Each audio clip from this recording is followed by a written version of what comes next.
Assalamualaikum warahmatullahi wabarakatuh. Musim COVID masih berjalan. COVID belum berakhir. Jadi di antara perkara yang ada kaitan dengan COVID-19 ni ialah ni.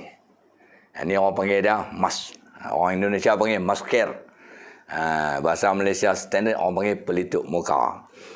Orang kampung panggil topeng. Ni nama dia mask. Okey.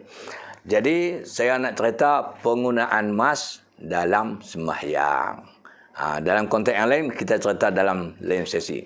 Semasa sembahyang, terutama sembahyang berjamaah di masjid, di surau ataupun di tempat awam, maka dinasihatkan di antara SOP dah, dinasihatkan kepada orang-orang yang sembahyang ni supaya menggunakan mask.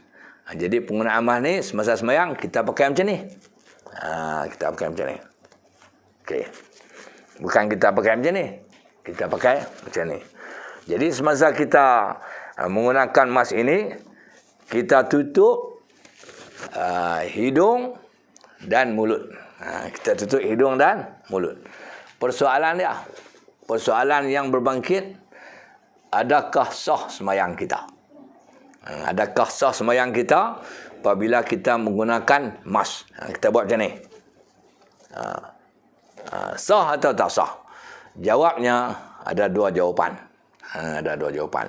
Jawapan yang pertama atau jawapan yang besar adalah sah. Ada sah. Tapi pecahannya ada dua.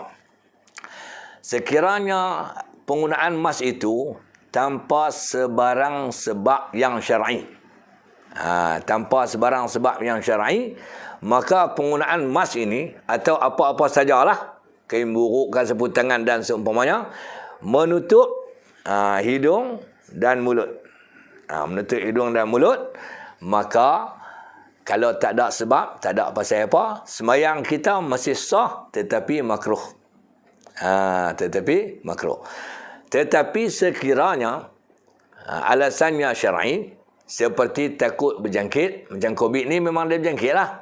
Kita takut dia berjangkit, nak menjaga lagi bersin, dia hinggap kat orang ataupun bersin orang tu hinggap mai kat kita. Kerana takut berjangkit, sebab jangkitan COVID ni bahaya, kita pakai ni, maka sebab itu syar'i. Maka penggunaan mask ketika dalam sembahyang tidak lagi menjadi makruh. Tidak lagi menjadi makruh, sembahyang kita sah walaupun kita menutup hidung dan mulut kita. Ini suasana sembahyang di mana? Di masjid, di surau, sebab ahli-ahli yang sembahyang tu menghimpunkan di antara kawan-kawan kita, anak-anak Korea, adik-beradik kita dan seumpamanya. Tapi kalau kita sembahyang di rumah bersama dengan ahli keluarga kita, dan ahli keluarga kita ni kira semua sejahtera daripada COVID. Kita tak syak dia kena COVID, kita duduk salam setiap hari dan seumpamanya, maka janganlah guna mask masa kita sembahyang. Kerana kalau kita guna mask masa sembahyang ni, hukumnya adalah makruh. Pasal apa? Tak ada sebab. Tak ada takut jangkit apa. Sebab kita dengan ahli keluarga kita yang memang seorang pun tak ada disahkan penyakit itu. Tapi kalau kita sembahyang di masjid, di surau, sebab kita bercampur dengan kebanyakan orang, maka penggunaan mask ini adalah harus tidak makruh sebab bersebab. Sebab bersebab.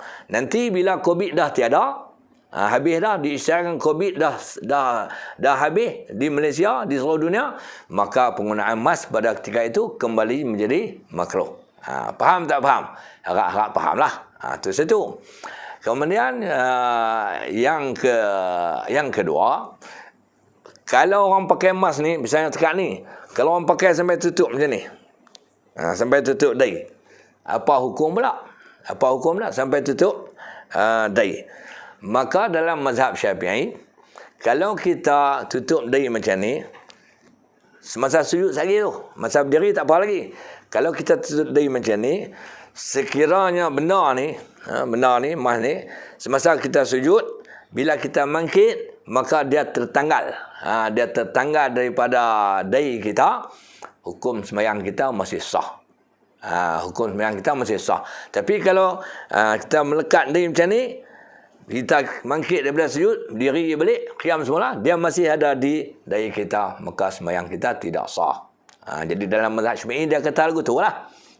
Tapi kalau dia tertanggal, tak mengkit-mengkit, dia kita duduk nampak balik. Maka sembahyang kita adalah sah. Jadi saya beri penjelasan kepada tuan-tuan dan puan tentang ada seorang dua duduk tanya tentang penggunaan mas dalam sembahyang. Jadi kalau kita pakai mas, sembahyang jemaah di masjid di surau, pakailah musim-musim Covid ni, dia tidak makruh. Tapi kalau tidak pasal, kita pakai sembahyang masih sah tapi makruh. Dalam rumah jangan pakai sebab memang makruh, sebab tidak ada ahli keluarga yang berjangkit. Harap-harap faham penjelasan ini. Wassalamualaikum warahmatullahi wabarakatuh.